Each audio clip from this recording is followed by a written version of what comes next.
di arrivare a una domanda che mi interessa molto, che è quella del clima.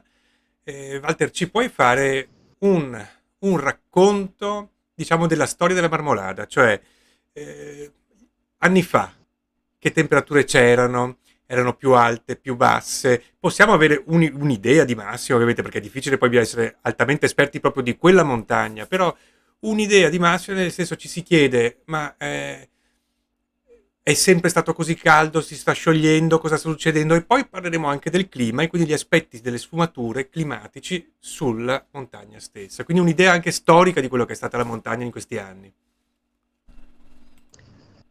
Allora, con la premessa che quanto vi dico, insomma, è frutto di conoscenze, come si può dire, molto generaliste, e, insomma, di quello che ho visto io nella mia esperienza, quindi non ho nessuna pretesa di Che scientificità. comunque è sicuramente più della nostra, visto il tuo ruolo, che insomma, essendo sempre a contatto con queste Sì, cioè, realtà.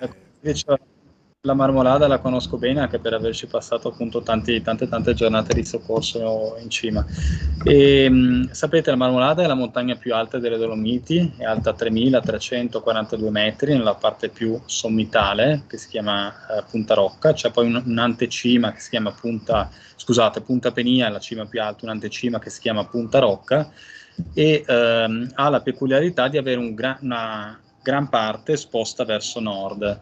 Ha una media pendenza questa parte, uno scivolo gigante con dentro delle guglie, ed è la parete nord della Marmolada dove c'è questo ghiacciaio. Questo ghiacciaio lo conosciamo bene, è molto ben documentato dal Novecento in avanti, con le fotografie, ed arrivava molto sopra, molto sotto, scusate, di dove arriva ora, no?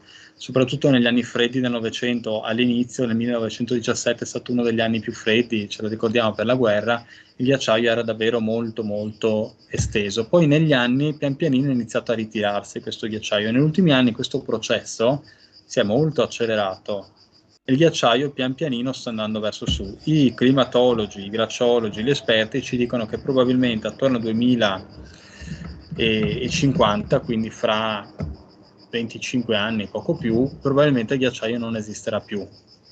Come sta cambiando la montagna? Visivamente, ma è una cosa che si vede, anno dopo anno questo ghiaccio si abbassa come diciamo strato e si ritira. Ovviamente questo probabilmente ha provocato e provoca queste grosse instabilità, soprattutto nella parte alta, che hanno provocato questo crollo catastrofico, difficilmente prevedibile, però insomma parte di un fenomeno ben più ampio. Chiarissimo. È anche vero che poi si vedono effettivamente spesso foto sui giornali di questi ghiacciai che purtroppo continuano a ritirarsi progressivamente, fanno vedere le foto dell'anno prima e l'anno dopo. E Walter,